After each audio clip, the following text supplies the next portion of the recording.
Buenos días y bienvenidos todos. Shalom, paz a todos los que venís a este encuentro, a estas jornadas de amistad judeocristianas, que para mí es una alegría, un gozo, incluso un auténtico honor el poder estar aquí con todos vosotros. La jornada mía está sobre todo hasta el momento que tengamos también esa oración a las 12, pero porque luego tengo otro tipo de compromisos como arzobispo de Toledo, de ellos confirmaciones y algún bautizo. Pero para mí es un motivo de alegría estar aquí. Os doy las bienvenidas a todos los que participáis en estas jornadas de amistad judeocristiana.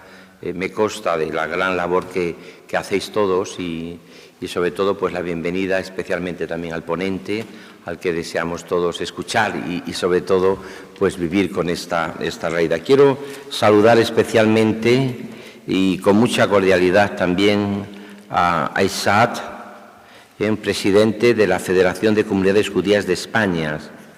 Saludo con mucho afecto, nos conocemos y realmente es para mí también su honor y una alegría y un gozo tenerla aquí presente. También al prioste de la Cofradía Internacional de Investigadores de Toledo y miembro de la directiva. Agradezco a todos, al prioste de investigadores de Toledo, que nos honran también con su presencia, al vicepresidente del Comité Legal contra el Antisemitismo también, un saludo muy cordial y con mucho afecto, al Centro de Estudios Judeocristianos, a don Carlos, directora, y a los hermanos de Sion. También una acogida, y para mí es un motivo en este lugar, en esta ciudad de Toledo, del encuentro. Me parece que es el corazón que se abre y que también todos compartimos lo más grande que tenemos. Como diría también el Papa San Juan Pablo II, la acogida a nuestros hermanos mayores. También, como no, al delegado de nuestra archidiócesis de Toledo, don Juan Manuel Uceta, que es el gran también impulsor de todo este planteamiento, de este diálogo también interreligioso en nuestra archidiócesis de Toledo. Él es especialista mundial en estos temas, con muchísima formación y preparación, es profesor también, y también pues anuncio, aunque ya lo sabemos y lo sabéis, y en este momento que hace ya tiempo no hemos creado también una cátedra en nuestro seminario que nos parece que puede ayudarnos mucho de estudios judeocristianos en nuestro seminario, en nuestro centro teológico de San Ildefonso. Desde hace ya tiempo ya está, y él es el director flamante de esta cátedra, de este centro de estudios, donde queremos profundizar juntos en este estudio de judeo, de lo que significa para nosotros este tronco común del judaísmo y sobre todo de nuestros hermanos judíos, y un deseo inmenso de seguir potenciando ese diálogo. Incluso hablamos también de, a lo mejor también, estudiar en algún momento, por supuesto ya el hebreo se estudia, pero también hebreo actual y conocimiento en profundidad de lo que significa también para todos nosotros en estos momentos el mundo judío. Y por último, pues quería también saludar a doña Ana Pérez del Ayuntamiento de Toledo. Había anunciado que podría, y a lo mejor se puede hacer presente en cualquier momento, el señor alcalde, pero actualmente seguramente que en la sinagoga estará, en la Santa María la Blanca. Allí tendremos también el encuentro y estará, como también que pueda hacerse presente en cualquier momento nuestro obispo auxiliar, don César Magán, que además sabéis que es el secretario de la Conferencia Episcopal Española. Él también se quiere hacer presente, y en unos momentos, pues cuando sea, cada uno se irá haciendo presente en los momentos que se pueda, pero vamos, siempre desde esta realidad que es acogida, que es encuentro, que es fraternidad, que es potenciar lo que es estas jornadas de amistad judeocristiana. A mí me gusta mucho hogar de la convivencia judeo-cristiana, hogar de esa convivencia. Por eso me parece que es un momento de alegría, de gozo, también pues de esperanza para todos nosotros. Solamente pues volver, me gustaría a lo largo del tiempo que vamos a estar juntos, casi saludaros a cada uno, los que habéis venido también de Toledo, los que habéis venido de algún sitio más, de Madrid sobre todo, a los conciliarios o de los sacerdotes, también los relacionados con el Monte Sión, también como delegado episcopal de Relaciones Interconfesionales y Diálogo Religioso de Madrid, a todos los que estamos todos, pues me hace mucha ilusión y me parece que es un momento también hermoso y gozoso para todos nosotros estas jornadas de amistad judeocristiana. Así que prácticamente sin nada más doy el paso a que sigamos trabajando y haciéndonos presente en estos momentos y que sepan que el corazón del arzobispo pues es un corazón que está abierto y que expresa la alegría y el gozo inmenso de sumarse y de estar juntos compartiendo lo más grande que tenemos y compartiendo también esa profunda amistad entre nosotros. Muchas gracias.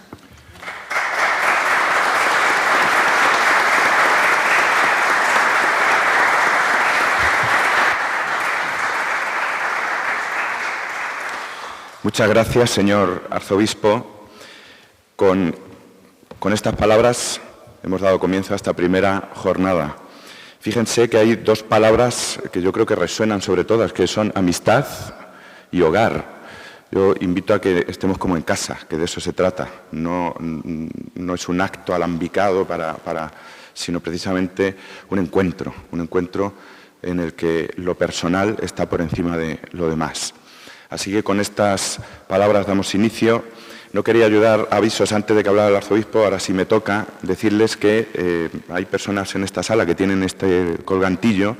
Bueno, pues si tienen alguna necesidad o alguien necesita encontrar los baños o lo que sea, pues estamos aquí para echar una mano también. Así que se nos distingue por eso.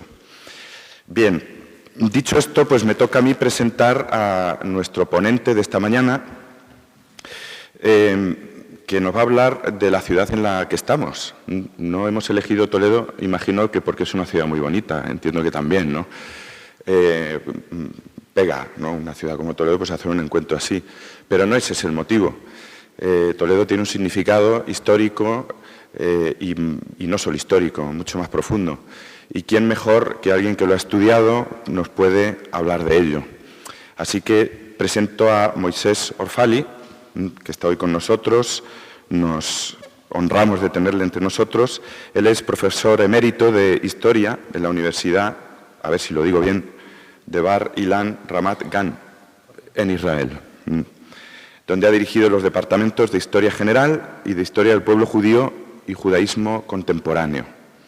Ha sido decano de la Facultad de Estudios Judaicos, dedica su investigación al judaísmo español y a la diáspora sefardí y ha ocupado la cátedra de Moshe Hayim Lau sobre liderazgo en tiempos de crisis. Es miembro de la Junta Directiva del Instituto Salti para los Estudios del Ladino. Es académico correspondiente de la Real Academia de la Historia y de la Real Academia Española y también es miembro numerario de la Academia Nacional del Ladino de Israel.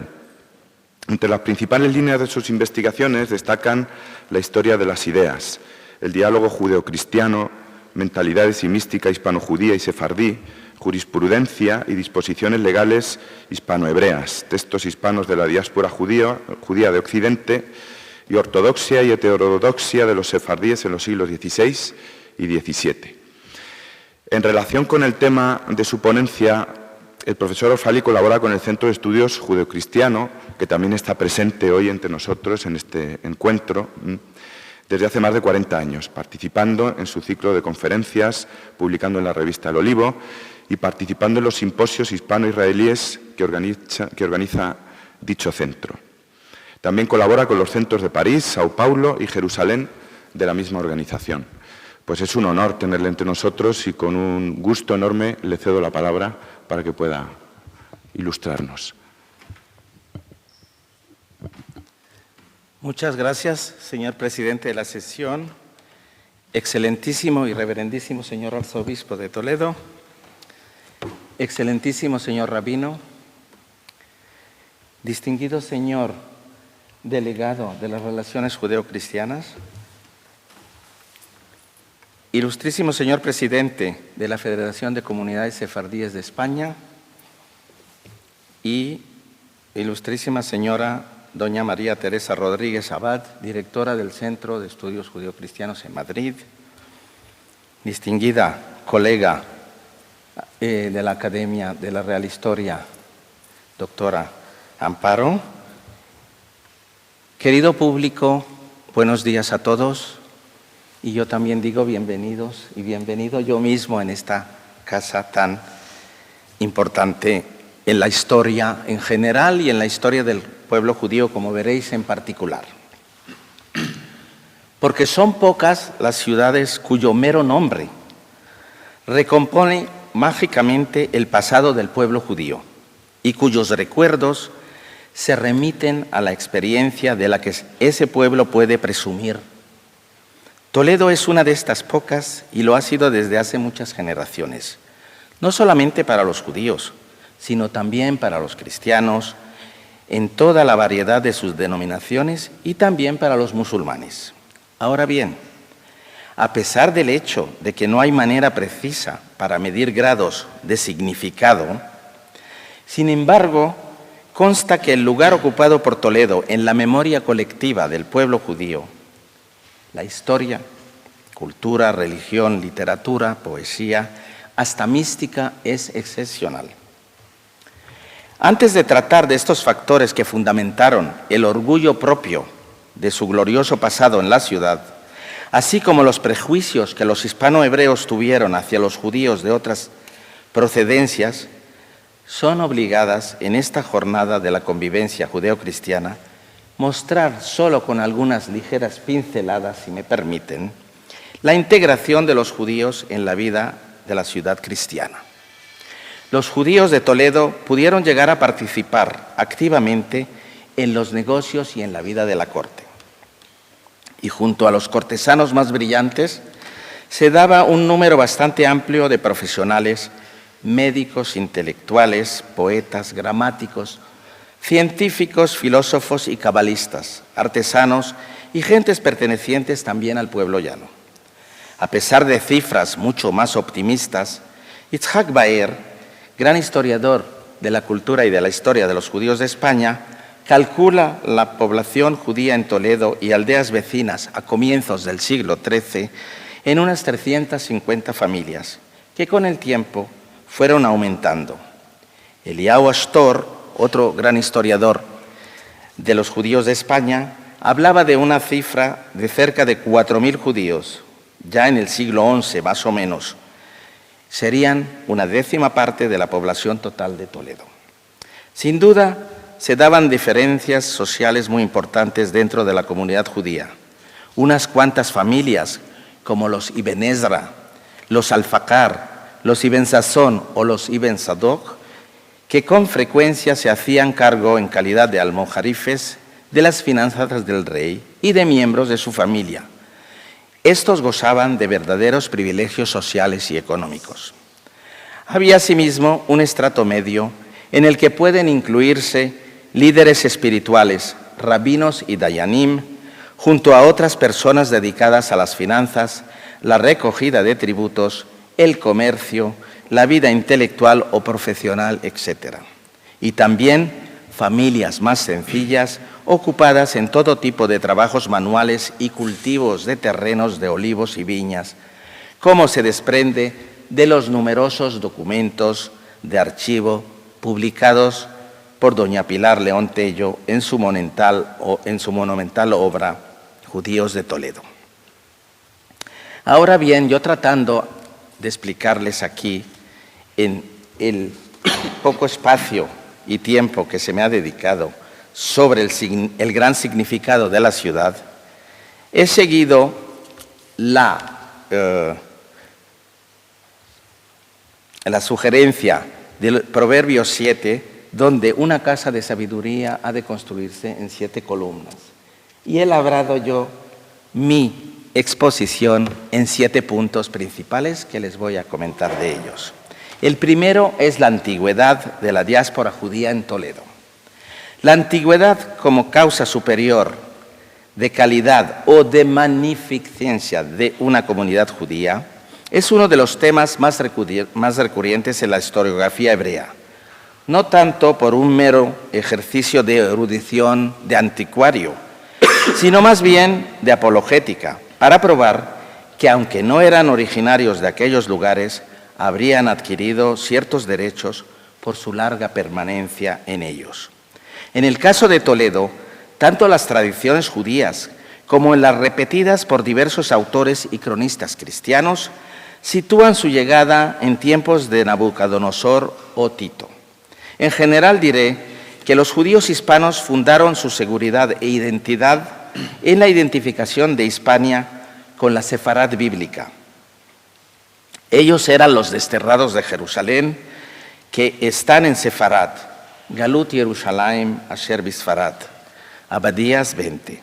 Los judíos toledanos encontraron en tal identificación, que ya aparece en el Targum, algo de todas las diásporas, y necesitan, y no todas consiguen, su fundamentación bíblica. Esto es lo que precisamente los distingue, los singulariza del resto de las diásporas. Los judíos toledanos no son unos judíos cualquiera, son los orgullosos herederos de una diáspora antigua y de calidad. El granadino Moshe Ibn Ezra nos proporciona un temprano testimonio de este orgullo sefardí en su Kitab al-Muhaddara o al-Mudhakkara, libro de la consideración y el recuerdo, o quizás mejor, libro de la discusión y el coloquio. Según este autor, la superioridad de la diáspora en Sefarad se debe a varias razones. La primera de ellas es su origen en las tribus de Benjamín y Yehudá. Y en segundo lugar, que dentro de ellas se trata de las gentes de un estado honorable que fueron deportados por Nabucodonosor. Cito a Ibn Ezra: de los exiliados que salieron de Babilonia y de los otros que fueron a los países de los cristianos. Para Ibn Ezra, no me cabe la duda, dice él, que las gentes de Jerusalén a las que pertenece nuestra diáspora en Sefarad eran las conocedoras de la corrección en idioma y en la transmisión de la ley divina respecto a los demás pueblos y villas, cualidades que veremos más adelante muy marcadas en la aljama de Toledo como una gran metrópolis cultural judía. Y es cierto al menos que la ciudad fue, a lo largo de muchos siglos, el enclave español con la más fuerte contingente de judíos. Tan cierto como ineludible el parecido entre el nombre de varios pueblos toledanos y el de otras ciudades de la tierra de Israel, que en cierto modo corresponden en sus distancias a Jerusalén, con la que estos pueblos distan de Toledo. Escalona se corresponde con Ashkelón, de la tribu de Simeón; Maqueda con Macada, de la tribu de Judá; Yepes con Iofe, de Jaffa, de la tribu de Dan; Laios con Lachish, también de la tribu de Judá; Nobes con Nebe, de la tribu de Benjamín. Por ello, por estos paralelismos aducidos en fuentes judías como en fuentes cristianas, no tendría por qué extrañar el apelativo que tuvo Toledo durante la Edad Media entre los hispanohebreos, que eventualmente la llamaron la Segunda Jerusalén. La primera crónica que hace referencia con amplitud a la llegada de los judíos de Toledo y en general a la península es la llamada refundición de la crónica de 1344. La determinación está ligada en cierto modo con la demostración que su asentamiento se había iniciado en un pasado muy remoto, el más lejano posible, que los exculpara de la acusación de deicidas, una de las que más se repetían en la Edad Media y que más daño causó a las relaciones judeo-cristianas. Los judíos de Toledo, argumenta el cronista, nada tuvieron que ver con la crucifixión de Jesús. En su exposición, Toledo se destaca como el centro de los judíos toledanos de antaño. Estos, prosigue el mismo cronista cristiano, habían llegado a la ciudad, la habían poblado y ennoblecido, y sin ellos quedaría desierta. Este mismo espíritu guió al padre jesuita Juan de Mariana en su obra general de España, con la diferencia que él amplió la lista de lugares en que se habrían establecido los judíos en la provincia.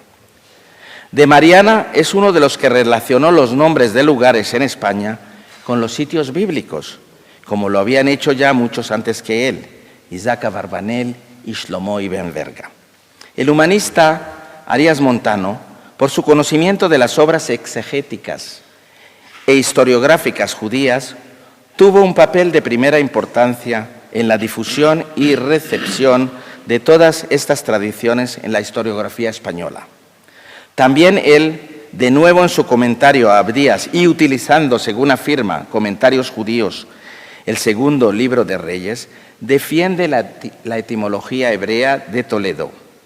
La ciudad recibió el nombre de Toledot, linajes, familias o generaciones, debido a la alta distinción de las familias judías allí asentadas. La única diferencia entre las fuentes judías y cristianas sobre la cuestión de la etimología del nombre Toledo, o Tulitula, como se llamaba en árabe, que no procedería de Toledot, sino más bien de Tiltul, por el trajín que tuvieron los judíos venidos desde Jerusalén a asentarse en la provincia. Paso al segundo punto, orgullo y amor propio toledano. La antigüedad anteriormente mencionada y la excelencia que trataremos más adelante nos explican la razón por la cual se ha difundido en toda la diáspora sefardí el apellido toledano y se le haya considerado referencia de linaje. Esto desmiente el mito que su adopción haya sido por el juramento de no llevar el nombre Toleda no, mientras que la realidad es que, tras la expulsión, el apellido no aminoró, sino siguió extendiéndose mucho más en el exilio. Indudablemente, la definición de Rabbi Yosef ben Naim en su obra Malje Rabbanan, que alude al mencionado orgullo, explica la etimología de Toledo, Toledo Anu, queriendo decir somos de Toledo. Testimonio de ello podemos ver en el estudio sobre la onomástica de los sefardíes de Marruecos de Abraham Laredo, publicado por el Consejo Superior de Investigaciones Científicas en Madrid. El autor registra 144 familias con este apellido hasta la segunda década del siglo XX. Además, existen manuscritos, obras, Takanot y Shelot Uchuvot, responsa, escritos por judíos de la diáspora sefardí que llevaban el nombre familiar toledano desde el siglo XVI hasta el presente. Una de las grandes colecciones de documentación familiar de los toledano es el árbol genealógico de Rabí Daniel, hijo de Yosef Toledano. Familiar de los toledano es el árbol genealógico que he mencionado antes. Y esto está extraído de las ketubot de los miembros de dichas familias cuando se casaban. El rabino Daniel nació ya en Salónica, no era exiliado de Toledo, pero de una familia procedente de Toledo. Y por él sabemos que allí los miembros de las familias toledano pertenecieron a 3 comunidades. La comunidad de Catalán, la comunidad de los Maharabim, que son los Magrebim, y la comunidad de los Orjim, que son los invitados. Es decir, los que pertenecieron al conjunto de judíos en la ciudad, pero no estaban registrados en el registro comunitario. El árbol familiar de Daniel Toledano, escrito por Yaakov Tal Toledano en hebreo, se actualiza regularmente, contiene más de 1000 nombres y figuras como en el árbol número 647 en la base de datos computarizada del Museo de la Diáspora en Tel Aviv. Un libro familiar se publicó en Ramat Gan en el año 1999 y consta de 310 páginas con gráficos e ilustraciones. Trata de las vidas de 722 personas y representa 17 generaciones de la familia y se encuentra en varias bibliotecas, instituciones y sociedades genealógicas de Israel a las que había sido donado. En el libro del doctor Samuel Immanuel, Matzevot Saloniki, Las lápidas de Salónica, hay referencias a varios toledanos enterrados en el cementerio de Salónica. Quizás haya una conexión entre ellos y la familia del rabino Daniel. El libro contiene inscripciones encontradas en el cementerio antes de ser destruido por los nazis, y hoy el predio está ocupado por la Universidad de Salónica. En otros cementerios judíos del norte de África, los Balcanes y el Imperio Otomano, existen centenares de lápidas antiguas y contemporáneas con el nombre toledano. Ello se debe a los casamientos entre miembros de estas familias que por halago remontaban su linaje a Toledo del siglo XV, tal y como podemos ver en la reproducción de contratos matrimoniales, como en los dos casos que he fotocopiado y he traído aquí para mostrarles, del archivo de Edirne en Turquía. Son los documentos TR Edirne 274 y TR Edirne 275 de los años 1902 y 1911, de los que a modo de guisa os presento la traducción del primer documento, que se inicia así: en el segundo día de la semana, quiere decir en el lunes, a 14 días del mes de Nisan del año 5262, el novio Yosef, que Dios lo guarde y lo favorezca, hijo del difunto Sabbatai ben Mosé, de los descendientes de la ciudad de Toledo, que Dios la preserve, contrae matrimonio aquí con la novia, la joven virgen Luna, hija del señor Shalom de Toledo, que Dios le dé larga vida, y continúa la ketubá, que no les leo por razones de tiempo. Tanto en este contrato matrimonial como en otros más parecidos, podemos ver que el ideal aristocrático, en principio privativo de unas pocas familias, convertido en patrimonio de la población fue convertido en patrimonio de la población judía hispana y en especial de los judíos de Toledo, que hicieron suyas las tradiciones aristocráticas que tenemos atestiguadas desde el siglo XV hasta nuestro siglo. Tercer punto, sede de jurisprudencia rabínica y talmudismo. Toledo es el lugar para el judaísmo donde a partir del siglo XIII se dio un gran impulso al derecho talmúdico y a la halajá, más allá del creado anteriormente en la España musulmana por Itzhak al-Fasí, maestro en Córdoba y dayán en Lucena, donde su Sefer Alajot, el libro de las normas jurídicas, intentó sistematizar todas las leyes y prescripciones rabínicas, labor que superó con creces posteriormente Maimónides en su código Mishneh Torah, repetición de la ley, sirviendo esto posteriormente de base para la famosísima codificación del toledano Yosef Karo, que ha venido a ser hasta hoy en día el código rabínico por antonomasia y de cual me ocuparé más adelante.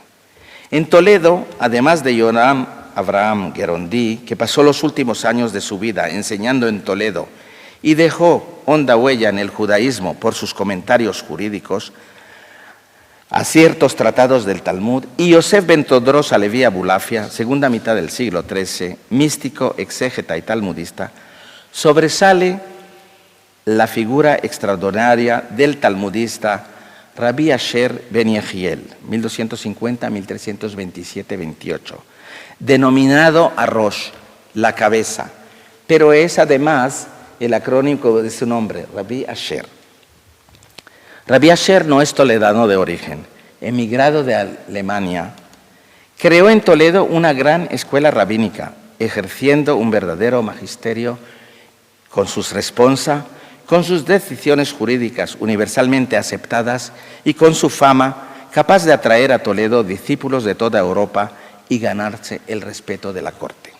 Es asombroso observar cómo este rabino ashkenazí, que difícilmente poseería la cultura hispánica de su contemporáneo, algo más anciano, Rabbi Shlomo ben Adret de Barcelona, supo en menos de 2 años en Toledo apropiarse de los conocimientos locales que le capacitaron pronunciar la última palabra en todas las consultas jurídicas que se produjeron en todo el país, tanto a instancia de los jueces como de las aljamas, y más de una vez también por mandato de la reina Doña María, que le encargó resolver algunos casos en que los oficiales del país se mostraban incapaces. 964 de las respuestas de Rabbeinu Asher, dadas por él a cuestiones jurídicas, fueron compiladas por sus discípulos y se nos ha conservado en la edición de Constantinopla de 1517 y en la edición de Venecia de 1606, completada a base de manuscritos. Su hijo, Rabbi Yaakov ben Asher, también sobresalió especialmente por su célebre responsa y por su inmenso compendio talmúdico titulado Arba'at Urim, las 4 órdenes, obra que tanto influyó en codificadores posteriores e incluso alcanzó fama superior a la obra de Al-Fasí por estar ordenada por materias, subdivididas en secciones por grupos de leyes y capítulos, lo cual facilitó a todos los rabinos que querían solucionar cualquier caso hacer uso directamente. Pero el broche de oro de esta contribución halágica fue la del anteriormente mencionado paisano Rabbi Yosef Karo, nacido en Toledo en 1488, que entre otros de sus meritorios escritos ofrece en Bet Yosef, casa de Yosef, y allí describe también lo que él aprendió y obtuvo de la ciudad. En este libro incluye no solo un comentario de la obra de Rabbi Yaakov ben Asher antes citada, sino incalculable ordenación de la materia halágica.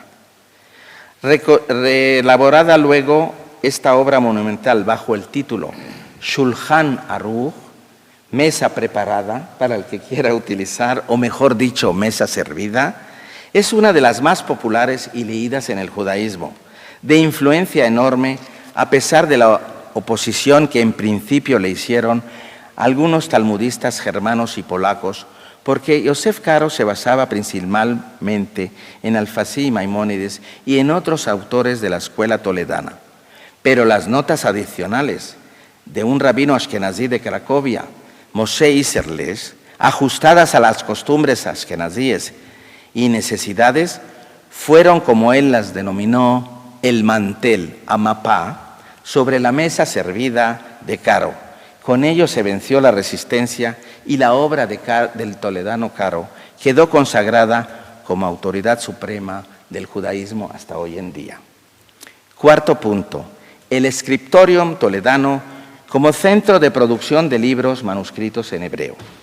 El preciado legado de manuscritos hebreos originarios de Toledo también da lugar a la propia estimación judía por la ardua labor de copia de textos llevada a cabo por copistas en la Academia Rabínica de la ciudad. En el Instituto de Manuscritos Microfilmados de la Biblioteca Nacional de Israel en Jerusalén, pude enumerar 30 de estos manuscritos que dan testimonio de la importancia de Toledo como centro de copia de manuscritos. La labor del Scriptorium se llevaba a cabo en la Academia Rabínica, a la que pertenecían más de 100 familias toledanos, y era la más famosa de los reinos hispánicos. La institución estuvo presidida por una de las más destacadas eruditas personalidades de su generación, fallecido en 1486 o 1490 en Toledo. La Academia Rabínica Toledana proporcionó maestros que luego dirigieron sus propias academias por toda Castilla y León, algunas de las cuales se mencionan en el colofón del manuscrito que pude revisar en Jerusalén. El manuscrito, que data del año 1477, fue copiado en Toledo por no menos de 8 escribas de la mencionada academia, dato que nos permite deducir que en ella estaba situado el Scriptorium. Los escribas copiaron el comentario de Ameire sobre Proverbios para ellos mismos o para su maestro. Contiene 209 folios, pero el autor del colofón copió la mayor parte del manuscrito, mientras que sus compañeros copiaron solo pocas líneas de algunas páginas. Yosef, el escriba que hemos mencionado, que se identificó por su nombre en el folio 9b, es el autor del siguiente colofón que les cito. Terminado y completado, bendito sea Dios por siempre, amén y amén. Acabado en Toledo el jueves 28 del mes de Adar, 16 de marzo del año 5237, que corresponde a la fecha cristiana de 1477, en la yeshiva de nuestro maestro, el erudito y recto La Luz del Exilio, Rabí Isaac de León. Que Dios recompense su labor, que ésta le sea gratificada y que vea su descendencia y prolongue sus días. Por mí, el más joven de sus discípulos. El colofón se completa con una típica firma sefardí semifloral, poco descifrable. En este campo del scriptorium también brilla como producto de gran relieve en el judaísmo el precioso pergamino del siglo XV, escrito por el famoso cabalista y filósofo toledano Rabí Yitzhak Aboaf, autor de la famosa Menorata Maor, Candelabro de la Luz. Existen diversas teorías y leyendas de cómo llegó el manuscrito a Tierra Santa, donde reposa en la sinagoga Aboaf en la mística ciudad de Safed, y cuyo diseño, se dice, está basado en las enseñanzas cabalísticas que él trazó en esta misma ciudad. El pergamino fue cuidadosamente examinado por un método de datación absoluta radiométrica que utiliza el método del isótopo medioactivo carbono 14. Y según los resultados, efectivamente el manuscrito pertenece a la época de Rabí Yitzhak Aboaf y por su perfección, sin ninguna tara legal, es utilizado para el oficio religioso, ya que ninguna de sus letras ha habido sido alterada con el paso de los siglos. Este Sefer Torah es sacado del Arca de la Alianza de la Sinagoga Aboaf solo en 3 ocasiones al año, lo que nos demuestra la importancia que tiene este pergamino toledano. Con motivo de las fiestas del Año Nuevo, el Yom Kippur y Shavuot, que corresponde al Pentecostés que hace poco festejamos. Punto número 5. La colaboración de los judíos en la Escuela de Traductores de Toledo.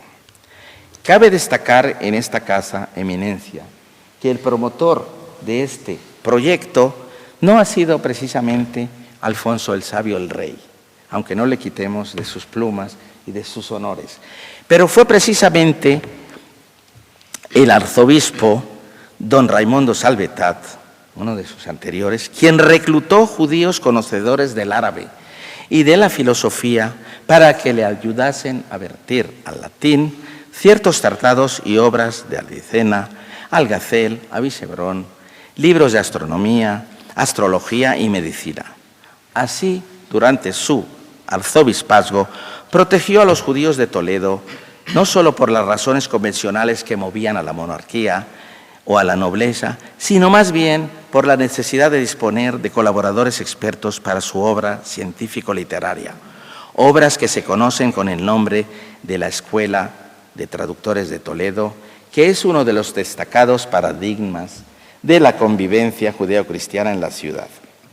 Pero también es además uno de los logros por lo que el judaísmo siente una exaltación propia, dado a la importante cooperación de sus correligionarios toledanos en esta gran tarea cultural y científica, cuya obra obtuvo mayor trascendencia de la que hubiera podido tener un trabajo mecánico, como por ejemplo el de los copistas que anteriormente mencioné y que hacían un trabajo simple.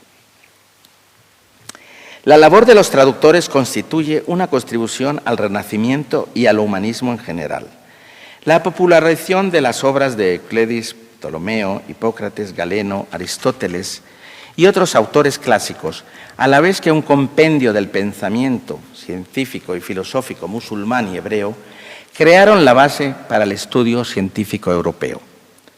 Repito hoy en lo que en otra ocasión, en el mes de octubre de 1983, en el segundo Congreso Internacional, Encuentro de las Tres Culturas, celebrado en esta misma insigne ciudad, ya había dicho que no nos podemos imaginar en qué forma hubieran surgido las universidades de Salerno, Padua, Bolonia, Montpellier y otras sin la introducción de la ciencia oriental en aquel tiempo. Las obras clasistas griegas y romanas no hubieran bastado para dar impulso al cambio que se llevó a cabo. Era necesario ofrecer la posibilidad de comparar y confrontar aquellos textos con la crítica de los autores musulmanes e introducir así el conocimiento de pensamiento de diferentes libros antes desconocidos y nuevos métodos de estudio.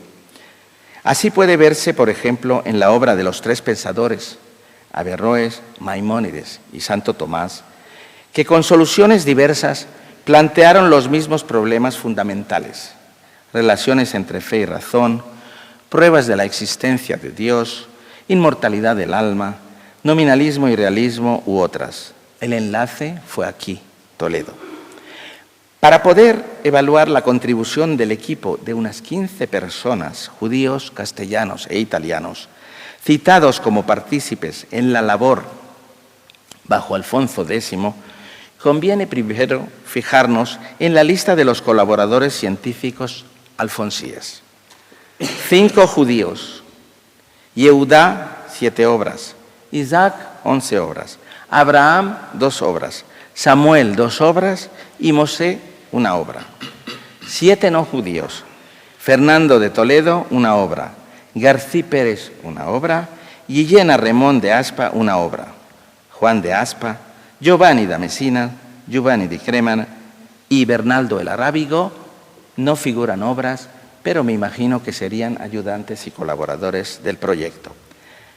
Hay otros 3 traductores que se mencionan en esta gran empresa: Álvaro, 1 obra, Egidio Tebaldi, 2 obras y Pietro de Reggio, 1 obra. Esta lista permite realizar un análisis más preciso, como resultado del cual se puede afirmar que, dejando de lado los 3 traductores que últimamente mencioné, la relación de quienes intervienen en las obras científicas alfonsíes abarca 12 personas, de las cuales 5 son judíos, es decir, el 42% de los colaboradores. Pero si miramos las cosas con otro cristal, digo cristal porque mi hija es óptica, pero se debe decir con otra visión o con otra obra. Es decir, si nos fijamos en el número de obras en las que está documentada la intervención de esos judíos, las estadísticas en cifras absolutas y en porcentajes dan un resultado muy diferente. Los judíos intervienen en 23 obras y los no judíos únicamente en 8 obras. O sea, que si traducimos en las cifras en porcentaje, el 74% frente al 26%. Por consiguiente, podemos concluir que el 42% de los colaboradores son judíos y que la intervención de esos judíos en la labor científica es de orden del 74%. Por otra parte, y por motivos de objetividad, en estos cálculos últimamente he tomado en consideración las personas y las obras, sin tener para nada en cuenta la importancia de la actividad, ya que resultaría completamente imposible hallar criterios indiscutibles para valorar dicha importancia. Y sin embargo, no quiero dejar de mencionar algunos hechos. El primero, que Yehudá colabora en 7 e Isaac en 11 obras, o sea, el 17% de las personas colabora en el 58% de las obras. Segundo, que los cristianos más activos, es decir, Juan de Aspa y Egidio de Tebaldi, intervienen cada uno de ellos solamente en 2 obras, el mismo número que Samuel y Abraham. Y tercero, que la realización de mayor alcance y celebridad, las tablas alfonsíes, son obra de los principales colaboradores judíos y sin intervención de algún cristiano. Entre ellos hay traductores o revisores, traducciones, Judá, Abraham y Samuel, autores de tratados sobre construcción y uso de relojes e instrumentos de observación astronómica, Isaac, Samuel y Mosé, y por último, autores de las tablas, Isaac y Yehudá. De todos modos, es preciso señalar que ninguno de ellos interviene en los 3 tipos de actividad que acabo de citar. Alguna vez trabajan junto con cristianos o están ayudados por cristianos, pero es un hecho indudable que, a excepción de Fernando de Toledo, que no excluiría yo por completo que no se tratara de un judío converso, ningún cristiano trabaja por sí solo. Quiero decir sin ayuda de judíos, salvo quizás pequeños trabajos complementarios. Esto nos demuestra la simbiosis que había aquí en Toledo entre ambas. Es más, en Toledo se trató de una actividad destacada y duradera, que se desarrolló a lo largo de 3 periodos. Durante el primer periodo, desde el 1250 hasta el 26 de febrero de 1259, se hicieron al menos 7 traducciones, con predominio absoluto de las vertidas, al menos 6 por Yehudá, sobre temas astronómicos y astrológicos, incluido el Anónimo Picatrix y el libro completo en los judicios de las estrellas de Aben Ragel, que antes, hacia 1233, él mismo había contribuido a trasladar al latín. El segundo periodo, 1263-1272, se redactaron las tablas afolsíes, obras de Isaac ben Said, auxiliado por Yehudá ben Moshe. Este último se encargó de las cuestiones bibliográficas, mientras que Isaac fue el astrónomo propiamente dicho, quien compuso las tablas tras varias observaciones celestes hechas con la ayuda de instrumentos fabricados por él o a indicación suya.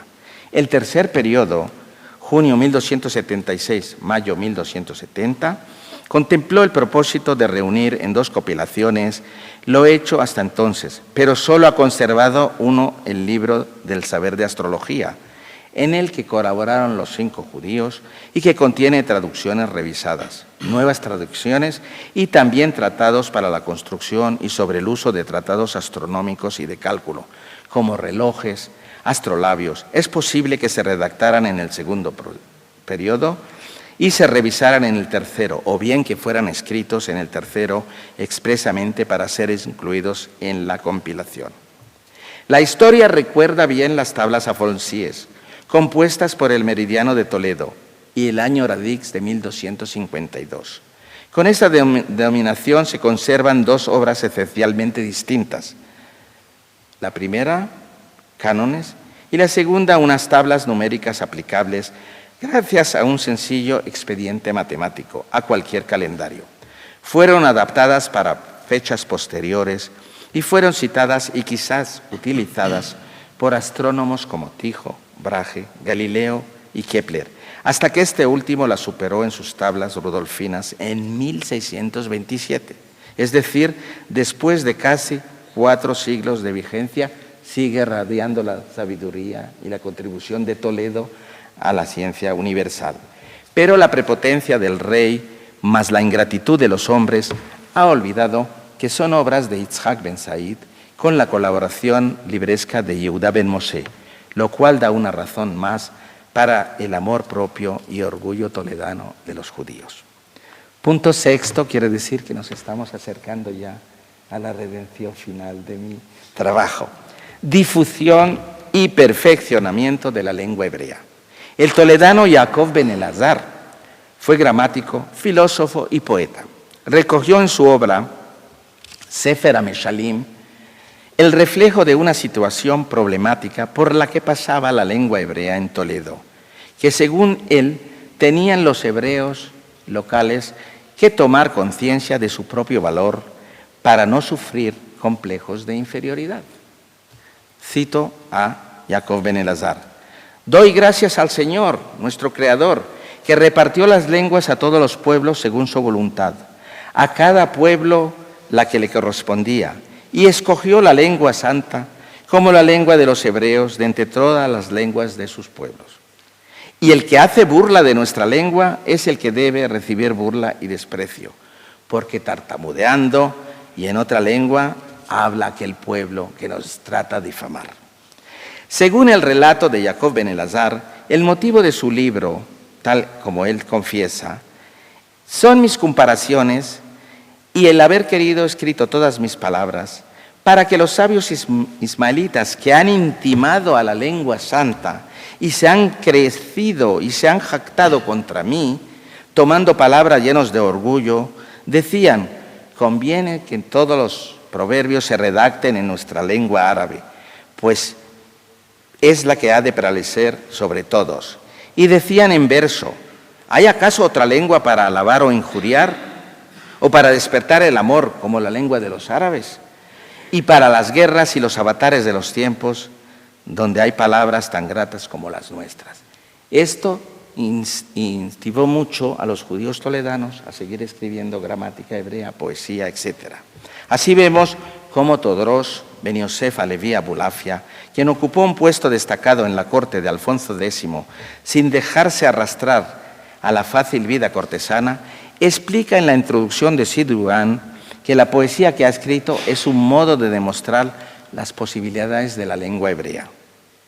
Cito a Todros Abulafia: son para mostrar que la lengua santa es deliciosa para la poesía, no menos que la árabe, y que pueden expresarse en hebreo cosas sublimes, tal como se dice en el Salmo 83, versículo 3, y como era costumbre también entre los profetas y en los conceptos señalados entre los hombres, Isaías 29, 13.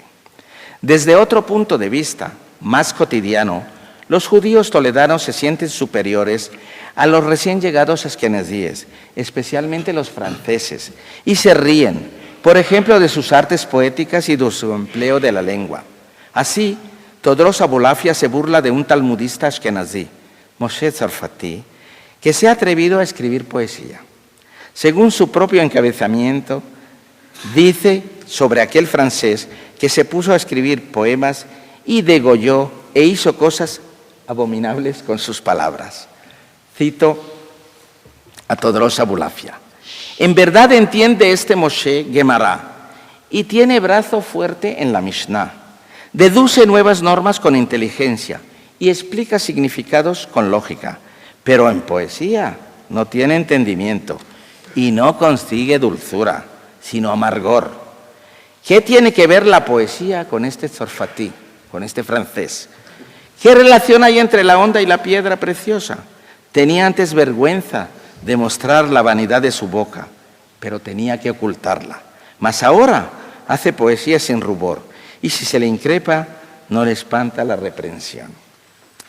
Séptimo y último punto de la casa edificada sobre el significado de los judíos de Toledo: razón y fe, misticismo y Kabbalah.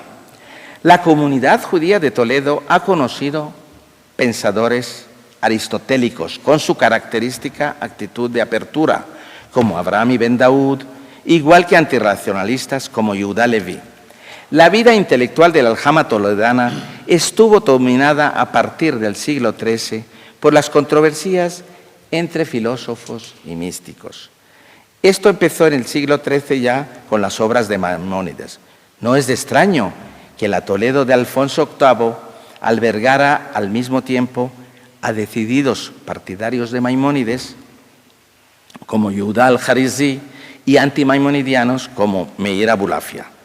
No obstante, predominó gradualmente el ambiente antirracionalista, en contrario a la tradición andalusí más pura.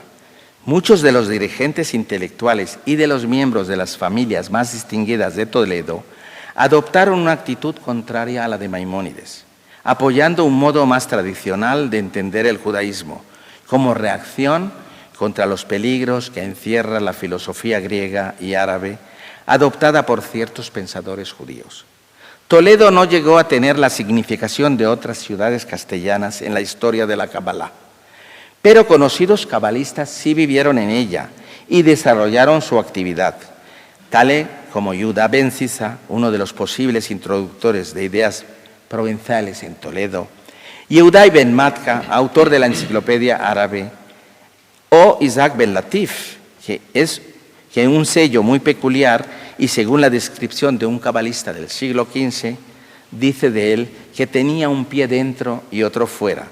Esto es, cultivaba al mismo tiempo dos terrenos distintos, el de la Kabbalah y el de la filosofía. Seguramente Toledo era uno de los pocos lugares donde semejante mezcla resultaba todavía posible, convirtiéndose así su aljama en guía espiritual y foco cultural de las juderías de Oriente y de Occidente. Quedan aún pendientes otros temas más que ilustrar sobre el significado de Toledo para los judíos o para el judaísmo, como por ejemplo la exégesis bíblica, la poesía sacra y secular, la tradición familiar de los judíos toledanos, la filosofía y la teología, la ciencia y otros más que por razones de tiempo omito, al igual que el tratar de las divergencias ocurridas en Toledo entre judíos y cristianos. Hoy nos toca centrarnos exclusivamente en la convergencia con motivo de esta jornada de amistad judeo-cristiana y de este insistimiento en Toledo como hogar de convivencia judeo-cristiana. Y para dar a mi presentación también un aporte mucho más alegre, de festejo, me permito leerles uno de los romances sefardíes, la balada llamada En la ciudad de Toledo, que suele ser cantadas en diferentes versiones en comunidades sefardíes. Pero hoy les traigo la versión de Tetuán. En la ciudad de Toledo, allí se ha criado un mancebo, que Diego León se llamaba. Él era alto de cuerpo y morenito de su cara, delgadito de cintura, mozo criado entre damas. De una tal se enamoró, muy rica y amada. Tanto se quieren los dos que con los ojos se hablan. Se ven por un balcón, también por una ventana. El día que no se ven, no les aprovecha nada, ni les aprovecha el pan ni el agua de la mañana.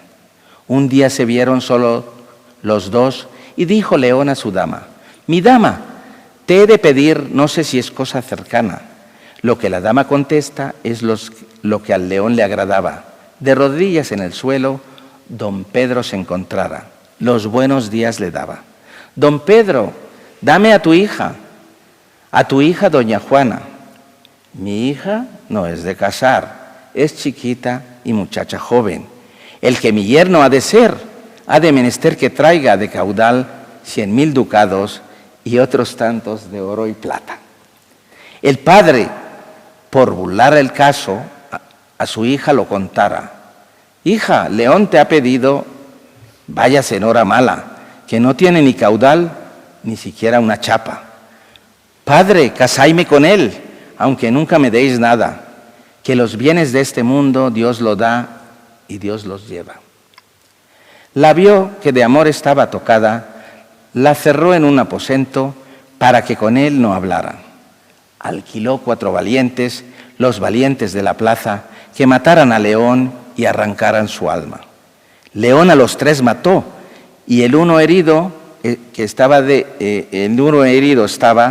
ellos dicen que murió. Dios perdone su alma. De ellos dicen que pasó de la otra banda.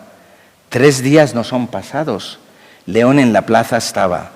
Alzó 3 chinas del suelo y a la ventana arrejara. «Mi dama, que no hablas, de señas que estás cambiada». «No estoy cambiada, León, que aún estoy en mi palabra». Bajóse las escaleras como una leona brava, alzóla en sus brazos y a su casa la llevara. Fin del romance sefardí en la ciudad de Toledo.